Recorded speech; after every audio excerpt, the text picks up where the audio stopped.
Good Wednesday afternoon to you, Christian Yokel, alongside Cody Queen. Glad to have you alongside. Got a lot to get into today, Cody. The Florida Gators kick off spring practice tomorrow. We're going to dive into a lot of those previews today and some interesting comments that Dan Mullen had yesterday. Going to dive into that here in a little bit on the show. Also, pitchers and catchers reporting today in Major League Baseball.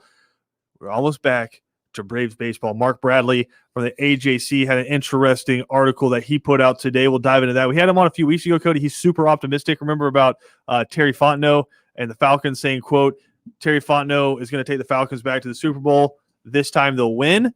Mark Bradley put out another article, and we're going to dive into that a little bit later on the show as well. But I wanted to start here, Cody. Kevin and I. You got me intrigued now, man. Now we got to wait till later on. Yeah, Kevin. Well, this should intrigue you, and I'm going to read this in its entirety because it's amazing, and it's not sports, but it has to do with a situation happening in America right now, which is obviously the Arctic cold front that's taken up 80-90% of the country right now.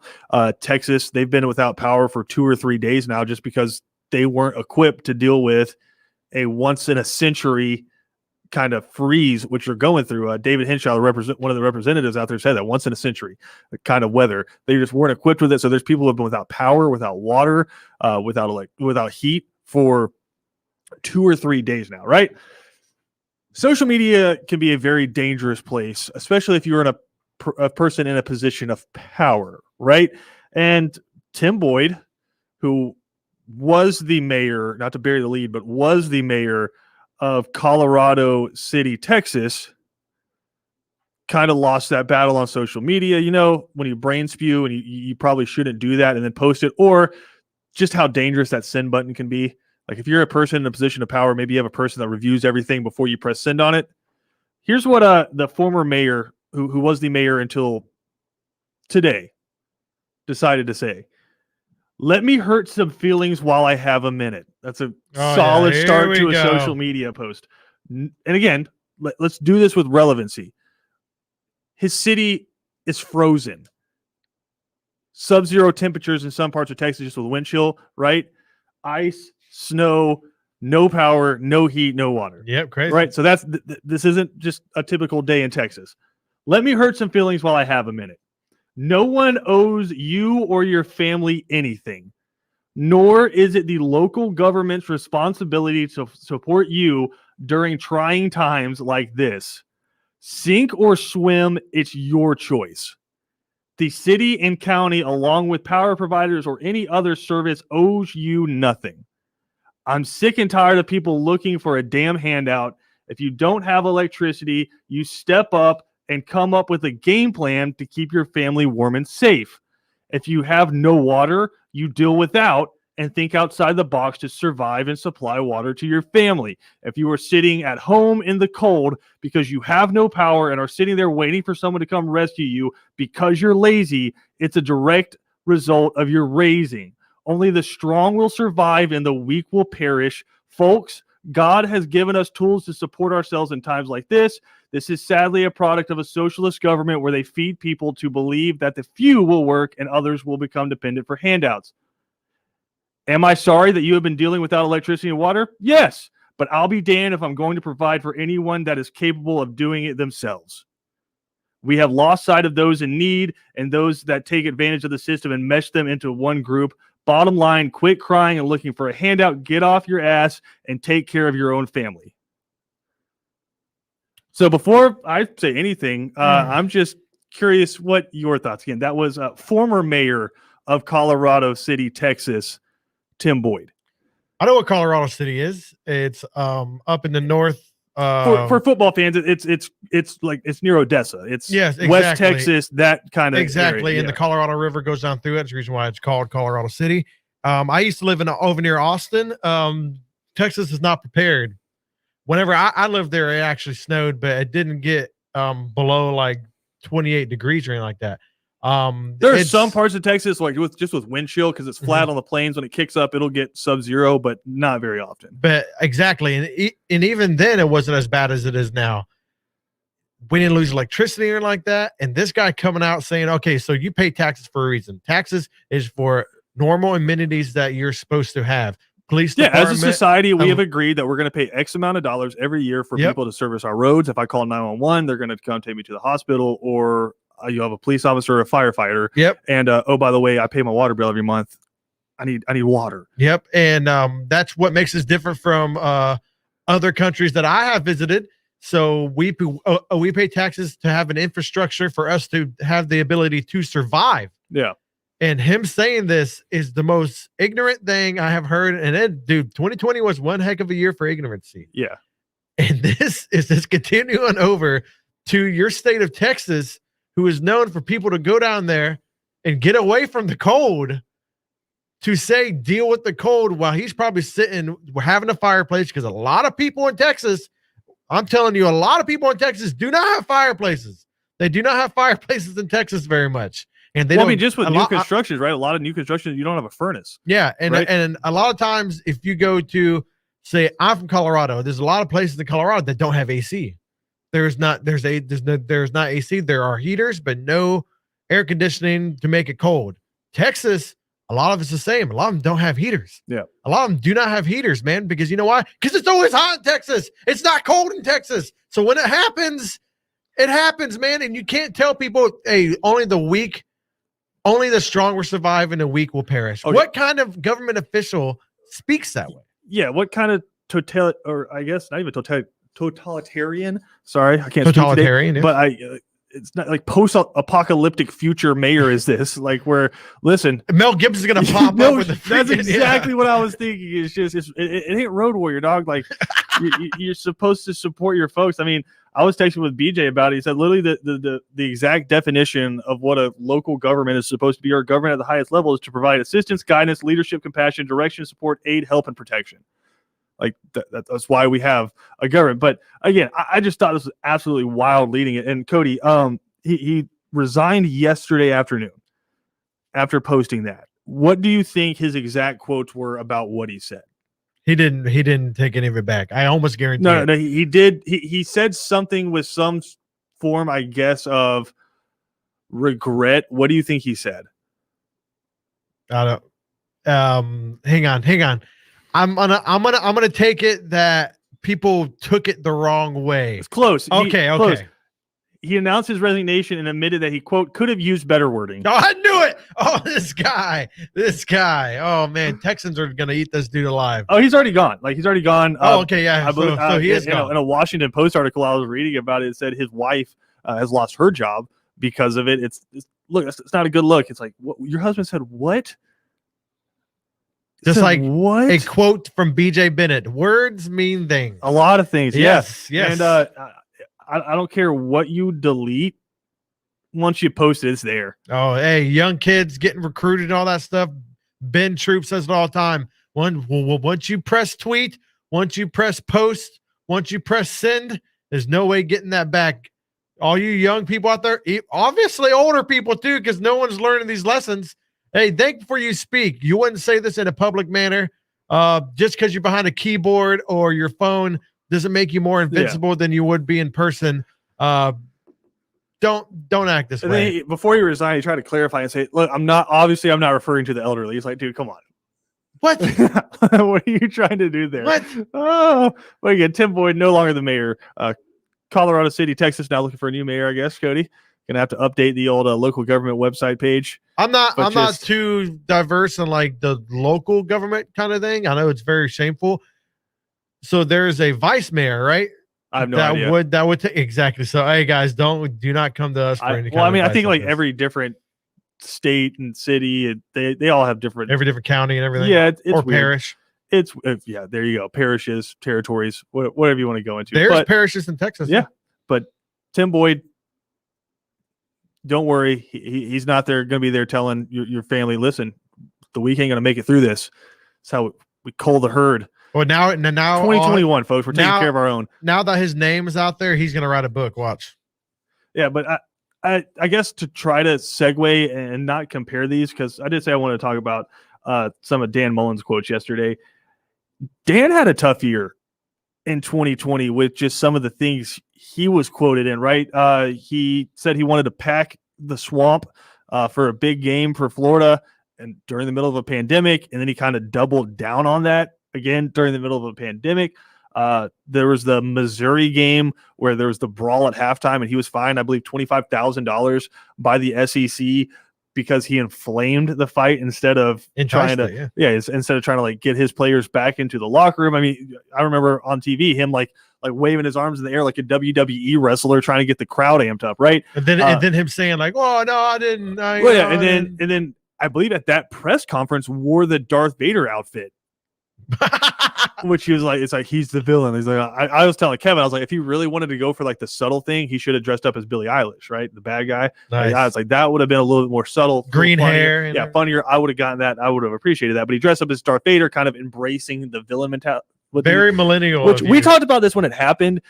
It just seemed like the difference between Spurrier and him was like Spurrier was so smart with it. Just like he hit you where it hurt. Like he smooth, baby. He knew where you were vulnerable, right? He used to say when he was the head coach of South Carolina, he loved playing Georgia early in the season because you could count on a couple of key players being suspended, right? Oh, he hit you in the heart, right?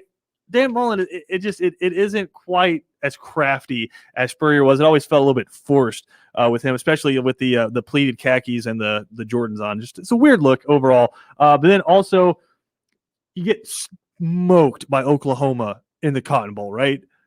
You lose your last 3 games, right? I believe. Yeah, you lose your last 3 games in the season. You lose by throwing a shoe against LSU, play Alabama to the wire, and then get smoked by Oklahoma. And in that, again, we all understood what happened. A lot of guys opted out of the game. You still had your starting quarterback, but a lot of key players opted out of the game. You get your butt kicked by Oklahoma, and he says, quote, "I was proud of the effort of my scout team."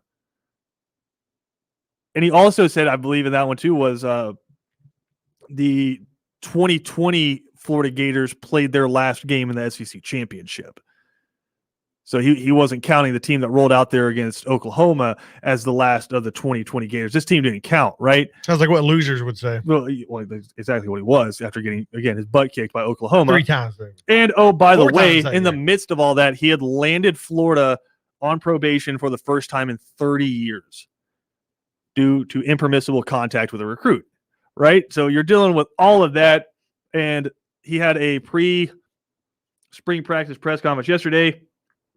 And here's what is the, I guess, apology explanation that he put out there. He said, quote, "There are probably sometimes I said things that, maybe regrettable, maybe didn't come off the right way, maybe got interpreted a different way.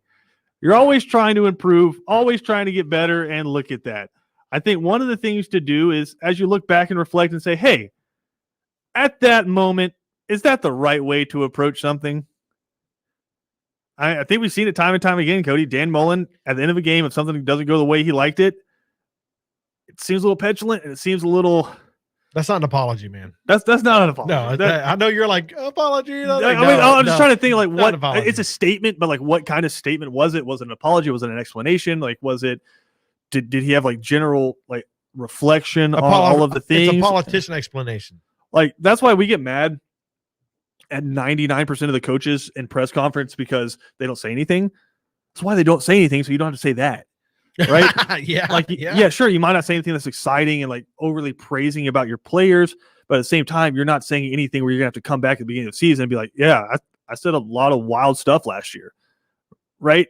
That's why coaches do it, right? That's why they don't say anything. Terry Fontenot was on an NFL Network podcast, and they were literally making fun of him because they started laughing at him before he could finish an answer. He's like, "Why are you laughing?" He's like, "Because I can already finish this answer for you." He's like, "Yeah, they're great players, but we're always looking for great players. We're going to look to make the Atlanta Falcons the best team ever." Like it's coach speak, but there's a reason you do it, right?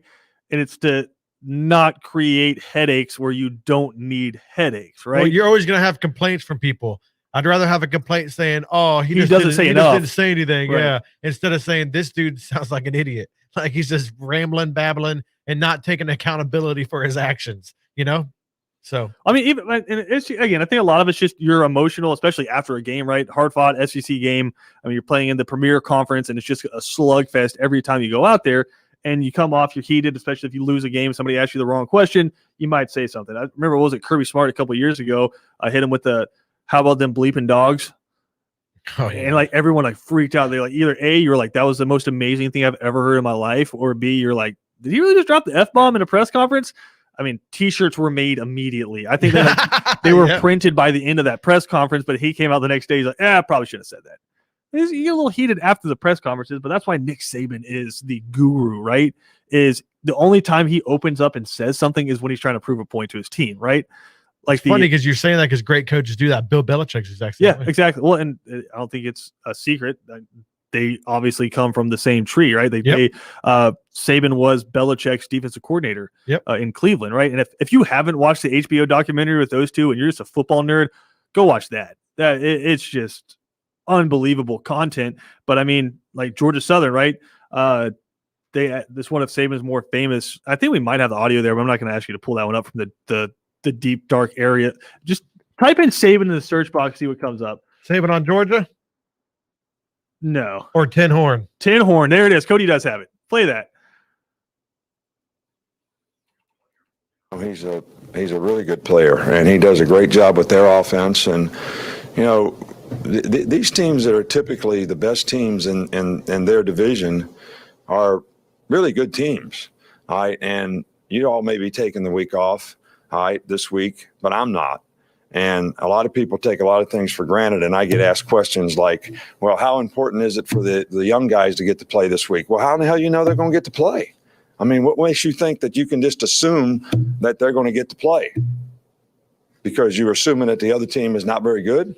They do have a Division I quarterback. He plays like a Division I quarterback, and they're very, very productive on offense, and they do a great job of executing what they do. And if we don't play good against them, you all don't remember the Georgia Southern game, do you? I don't think we had a guy on that field that didn't play in the NFL, and about 4 or 5 of them were first-round draft picks. And I think that team won a national championship, but I'm not sure. And they run through our ass like through a tin horn, man, and we could not stop them. Could not stop them. Could not stop them. Right. So look, it sounds like it. Is that the first time you heard that? Yeah, that's the first time I heard this. It sounds like it's off the cuff, right? That he's just flying off the rail. Saban just making a point. If you don't think Saban had that planned out from the jump, you're out of your mind. He was just waiting for one person to ask, do you think this is a good opportunity for some of the second team guys to get some reps as we move forward in the season? You know you're going to hear that question from some poor newspaper reporter or some poor TV reporter is going to ask that question, because you have to ask that question when you're playing a non-G5 team or you're playing a team that's not at your level, which for Alabama is 90% of teams. You have to ask that question. Saban was waiting for it. I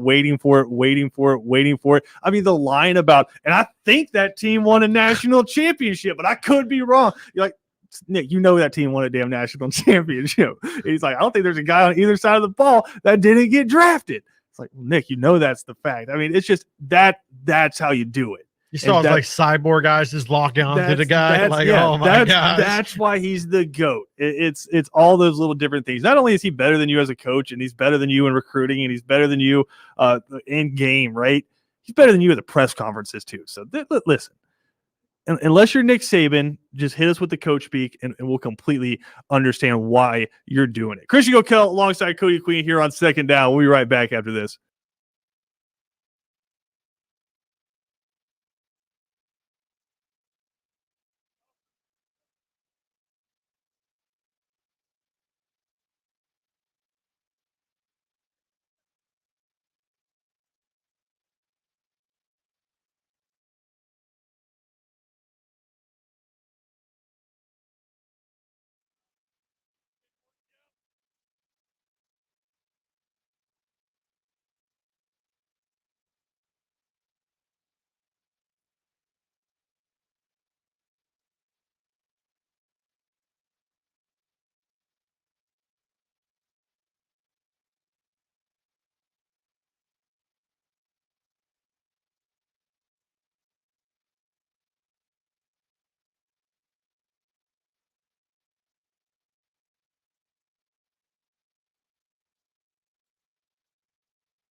All right, so we're continuing Cody's education on college football, and these aren't all college football sounds, but there are some great ones inside of here, Cody. We have our folder of coach rants, right? Yep, I got it up, ready. And I want to save it. I want to tease it for the next segment because we went through the Nick Saban 10 horn one, which was just unbelievable sound. Never heard of that before. It was I'm not Saban. Nice. It's Nice. so good. It's so good. But Florida is starting their spring practice tomorrow. We talked about this yesterday because they announced Scott Strickland, their AD, announced that Florida is not going to have a spring practice. I think we all kind of get why they're not.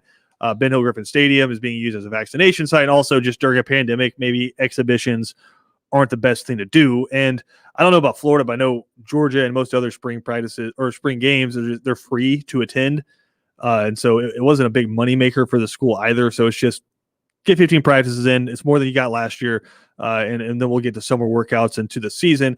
Georgia announced yesterday that tentatively it's going to be 25% capacity at Sanford Stadium for the G-Day game. So they are going to push through with the G-Day game for Georgia. Got to think that was going to be televised on one of the ESPN stations. So did you see the South Alabama thing?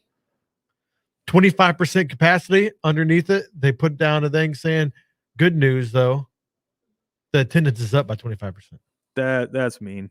No, but they did that themselves. It was Yeah. in the stadium. Well, I think that's better than zero. Oh, okay. That's better than zero. But again, spring practice kicking off, and I think a really crucial one, right? You missed a lot of spring practices last year across the country. I know some schools, I think Florida might have been one of them because they start early, got a few spring practices in, but for the most part across the country, teams just shut down, never really got a chance, had to wait, figure out how to get back on campus and then get into practice workouts. And for teams that had new coaches, new players coming on, I think that's one of the big advantages Alabama had. Was the consistency across the board. Obviously, the advantages of having Devonta Smith and Najee Harris and Jalen Waddle and Mac Jones are there, but also just the consistency across the board. I think it was a huge reason why they were able to be so successful last year. But you saw teams like Georgia who were trying to break in a new quarterback, and then the new quarterback you thought was going to be your starter transfers, and then you have to break in another guy. Oh, wait, he's not ready to go. And so now you're on to your third, fourth, fifth guy in there playing. And, oh, by the way, you have a brand new offensive coordinator that's you're trying to teach to the entire team. You're still missing some guys. You saw, especially at the beginning of the season, where you missed those spring practices because it's a big 2+ weeks where you're really getting your team indoctrinated into what that season is going to look like. And so now 2021, there are some big turnover in terms of key players for key contenders all across the country. And I want to start with Florida because the general thought is, look, the quarterback's already there, right? You got Emory Jones, and he's going to be the guy. And I think Emory Jones is a hell of an athlete. And from what I've seen, the dude has a freaking cannon attached to his right arm, right? But we haven't seen him in the complete control of the offense yet, and that's not his fault. You had a Heisman candidate and Kyle Trask in front of him, and I don't think it's fair to grade a quarterback off of spot plays, right? I thought that was just terrible decision-making, I guess, and just bad for Georgia when Justin Fields would just get his one or two plays a drive. It kind of, you mess with the rhythm and the flow of the offense, right, when you do stuff like that. And so last year, Emory Jones didn't look great throwing the football, throwing into double coverage a lot, and that's not his fault. You're getting thrown into a war. You're getting thrown into a battle, and you're coming in cold off the sideline, and all of a sudden the defense has been flying around. They're ready to go. Your offensive line's been battling. Your receiver's been battling. You're coming in, and first pass, you're expected to be perfect. And if you miss it, you're back out, and Kyle Trask is back out for 2nd and 10, right? Or you come in and you're just running quarterback power. So we haven't gotten a chance to really see what Emory Jones can do in big-time situations. And listen, say what you will about Dan Mullen. We just spent this last segment just kind of beating on him for some of the comments he had last year. The dude could draw up plays. Oh, yeah. And he's a hell of a quarterback coach. Right, I believe Nick Fitzgerald is the SEC's all-time leading rusher for quarterbacks. He is. You're right. Correct. Yeah, like broke Tim Tebow's record. Yeah, broke Tim Tebow's record, Richmond Hill's own. But that was Dan Mullen's doing. And so I think with Emory Jones, where he gets an entire offseason and spring practice to really dial up his offense around Emory Jones, I think that could be something that's really nasty. But at the same time, you're going to have to do it in 2021 without Kyle Pitts, without Grimes, without Kadarius Toney, losing a couple offensive linemen. You're going to be doing it without a lot of guys that made Kyle Trask's job really easy, right? When you split old 84 to the sideline and he's got one guy on him, your decision-making gets really easy. I'm just throwing the ball up, and my guy who's bigger, taller, faster than you is going to go up and catch it. Did you get to see, Cody, on social media or watching on NFL Network, any of Kadarius Toney's highlights from the Senior Bowl practice week? Oh, yeah, beast. He was taking people's souls. Mm-hmm. Like, some of the moves he was putting on people one-on-one were unreal. Like, very Stephon Diggs-like. This might be a little big. I don't know. I mean, Stephon Diggs is a pretty good comp because, I mean, he literally led the league in receiving, but I was thinking Tyreek Hill-esque. Okay, yeah. I don't think he's got that same straight line speed, but it's in terms of I'm going to make you look stupid in a 3-yard box. Kadarius Toney's about as good as they get. Like I said, he had dudes looking the other way. Like, who's the X-Man that like vanishes and that they always do the GIF with, where they have like players like disappearing and reappearing? That's him. You're my superhero, guys. I was hoping you were going to be there for me. Quicksilver? Maybe. I don't know. He's like really fast? No, not really fast. The one who like disappears and reappears.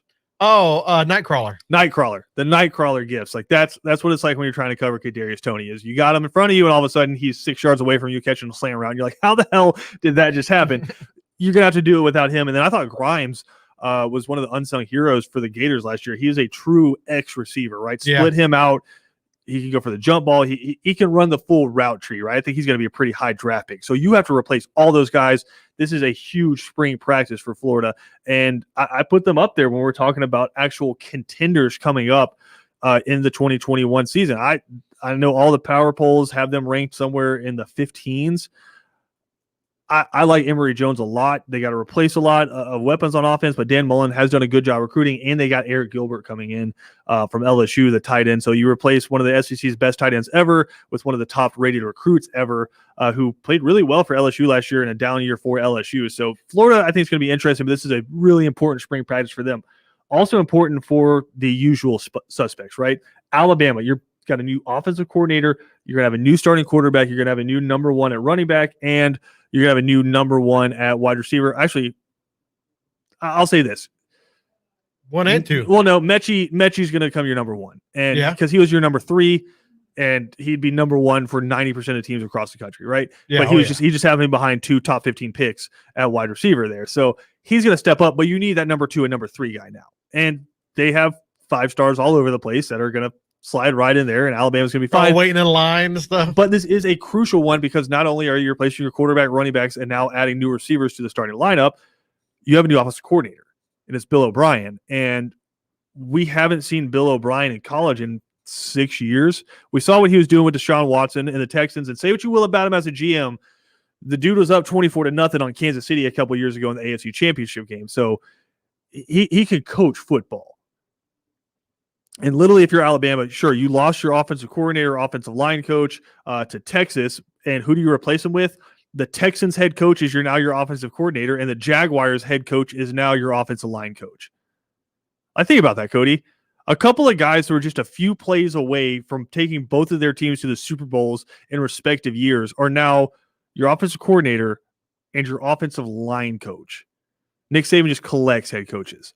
It's what he does. But this, again, a massive spring for them because one of the hardest things to do in sports is repeat as a champ.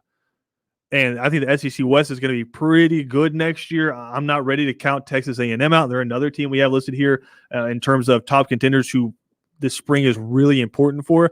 But Bill O'Brien, Doug Marrone coming in, you got to think Alabama's going to be able to replace the guys they lost, right? As they always do. Right. Yeah. And so, I mean, they're your number one contender coming out of SEC. But again, a huge spring. Top contender is Georgia, in my mind, in the SEC. And the reason I think this spring is so important is, A, you get JT Daniels a chance to really start developing a connection with those guys. I love me some JT, baby. Because you get into the season and it's really hard to get away from the script of practice every week. But now you have this chance in spring to really allow him to develop a rhythm, right? How many times do you see George Pickens or Arian Smith get behind the defense, or Kearis Jackson? They got behind the defense, but then kind of had to wait on the ball. That's not JT Daniels not having arm strength. having arm strength, right? That's JT Daniels not knowing, not be on the same gauging the page, speed, and yeah. he didn't want to overthrow him, right? And so you'd rather underthrow it and allow them to kind of like fall under and catch it and get tackled and complete the pass and overthrow it and miss the play, right? So that's just him not quite having that rapport with his wide receivers yet. That's why this spring's big. This spring's also big because Todd Monk is going to have some decisions to make in terms of what the rotation is going to look like coming out against Clemson week 1 in Charlotte.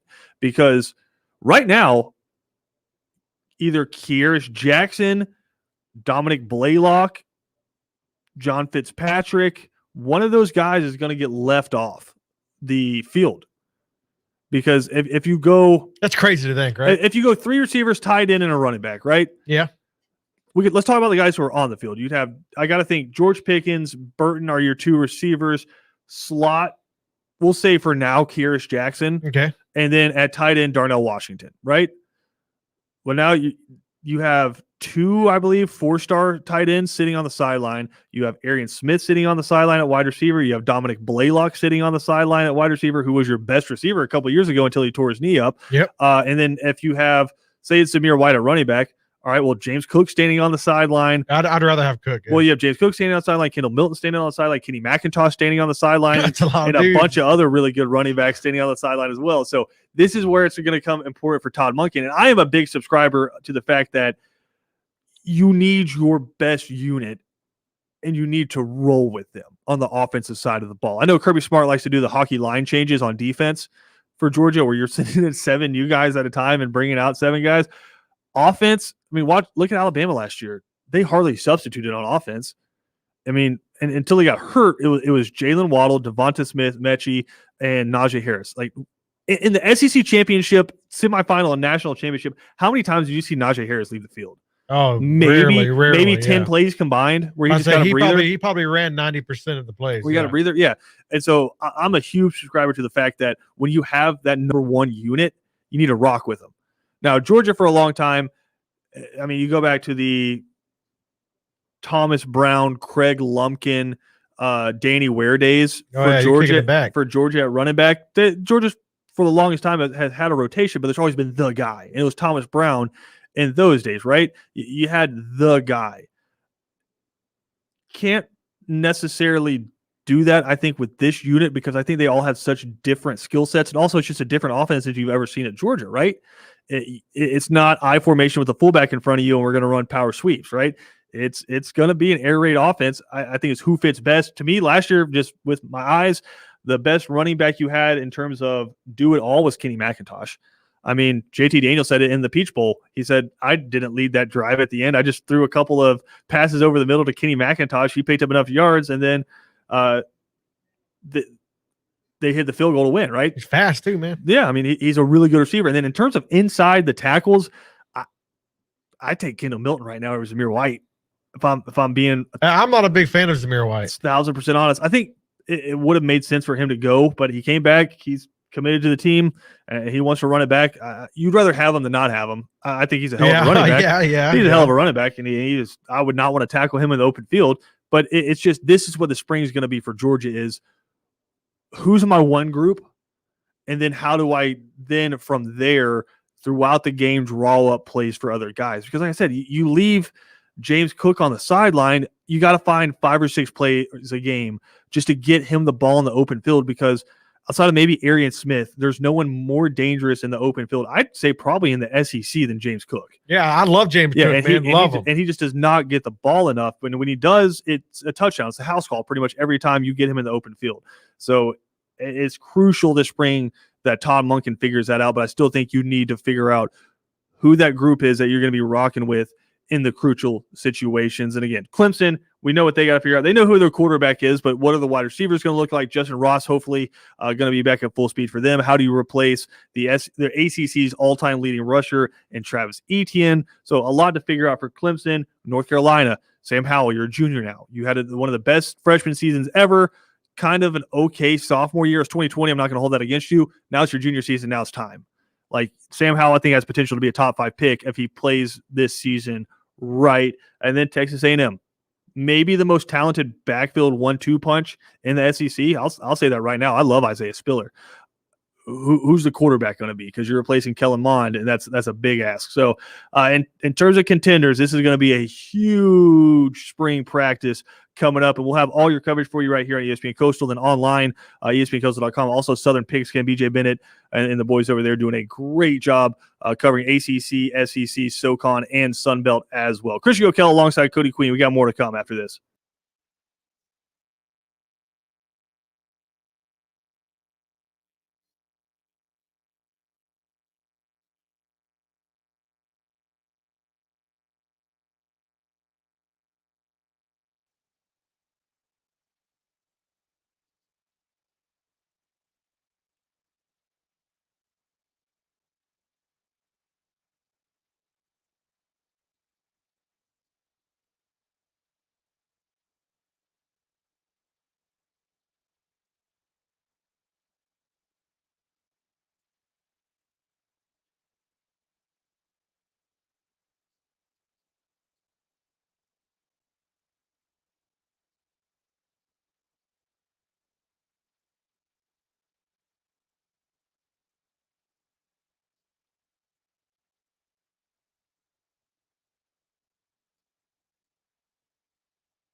All right, as promised, we're gonna empty out the folder with all of our best coach rants. I think we did this a few months ago, but I don't know that Cody was here. And we're trying to continue his education just on not just college football, but just great, funny sports history. So, Cody, what is first up on the list? Because we did the Nick Saban bleep through a tin horn a little bit earlier. What's first on the list? David Bennett, we need more dogs. Okay, David Bennett, Coastal Carolina, or was the Coastal Carolina head football coach. This might be Kevin's favorite. He's just talking about the overall effort from his team. The boys ready to carry them to golf tournament full practice, right? 12 cats live across the road. Our door's open. Screen's broke. We need to get a new screen door, but the screen's broke. So you can come in through the screen, but you can't get back out of it. I turn and look, there's a little kitty cat in our kitchen. So I said, what are you doing in here, little kitty cat? By that time, the cat turns, tries to get back out. That screen won't go that way. Cat starts going, meow, all crazy. And I told our players, we need more dogs. Bo's barking in the back. I have to go shut Bo up. Mel's like, what's going on? I said, there's a cat in the house. Cat in the house? I said, yeah, there's a cat in the house. So I told our players, I tried to let it out the front door. Meow, meow, the cat's still going crazy in there. And I told our players, you need to be more like a dog. We don't need a bunch of cats in here. Yeah, looking in the mirror. Do I look good? I got my extra bands on. I got my other shoes on. Be a dog. We don't need no meows. We don't need no cats. We need more dogs. What? Who was that? We need more dogs, Cody. David Bennett, Former- ex-Coastal Carolina. Yeah, former head coach of Coastal Carolina. He should be the president of the United States because that was just amazing. Sounds like a psycho, man. No, did you hear those sound effects he was able to drop in during I the middle thought of the the press cat was conference? in the studio. I Yeah. definitely thought it was. All right, who do we have? Who do we have up next? We have up next Dennis Green. I've heard of Oh, this. it's classic. They are This is who classic. they thought they This were. is classic. Dennis Green, NFL head coach. This is just classic. You've heard it everywhere before. When you think of coaching rants, I think this is on the Mount Rushmore. Ex-Colts head coach, right? Yes. Cardinals. Cardinals. All right, here we Yeah. go. No, we just the Bears are what we thought they were. What we thought they were. We played them in preseason. Who the hell takes a third game in the preseason like it's bull?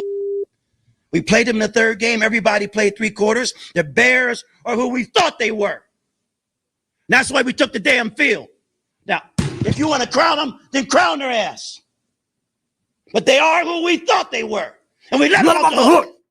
The end right there, perfect. You can't end soft. That's the key to a coaching rant, right? You can't end it soft. If you're gonna light it up, you got to end at the peak. We let him off the hook. That is just that's why it's an all-time great. I mean, Timeless, yeah. from beginning to end, he kept repeating the same message. They are who we thought they were, and then he would explain, and then he would repeat. They are who we thought they were. That's why we took the field. And they are who we thought they were. And if you want to crown them, crown them. That is an all-time great coaching rant. Future generations will talk about this and know. No, as they should. Mhm. As they should. All right, who's up next? We got Jim Mora. Actually, this This is is Colts. great. This is Colts great. head. This is great. Let's go. And that was a disgraceful performance, in my opinion. We threw that game. We gave it away by doing that. We gave them the friggin' game. In my opinion, that sucked. What's that? Playoffs? Don't talk about, Don't talk about playoffs. You kidding me? Playoffs? I just hope we can win a game. I mean, one of the great sounds in sports radio. So we can win a game. Just history. All right, who's up next? I know we got to go quick here. All right, we got Keith Borseth. This is great. He was the women's basketball coach at North Carolina. This is the opposite of what Nick Saban did when he was trying to prove a point. This is just absolutely being like peak angry, losing your mind. Throwing clipboard. That's how I feel. Damn sick and tired of getting Start it over. out-rebounded. Start it over. Start it over. 25 offensive Listen to the clipboard. That's how I feel. Damn sick and tired of getting out-rebounded. 25 offensive rebounds. First time we block out, we get called for a damn block out. We're pushing people. Meanwhile, they're on the other court grabbing rebounds, going over the top and grabbing them. We get one offensive rebound, the other get called for over the back. We don't block out very damn well, and we're not getting called, one or the other. That's where I'm frustrated. That's where my whole frustration comes in, offensive rebounds. The entire thing came down to offensive rebound. They got every stinking offensive rebound, and we didn't get one of them. What else do you want to know? What else do you want to know? We'll be right back on Second Down.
All right, Cody, we got to get to it quick here, but I mean, it'd be remiss of us, right, to not hit this when we're going through all the great coaching rants. What I consider to be the greatest coaching rant of all time, Mike Gundy. I'm a man. I'm 40.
Where?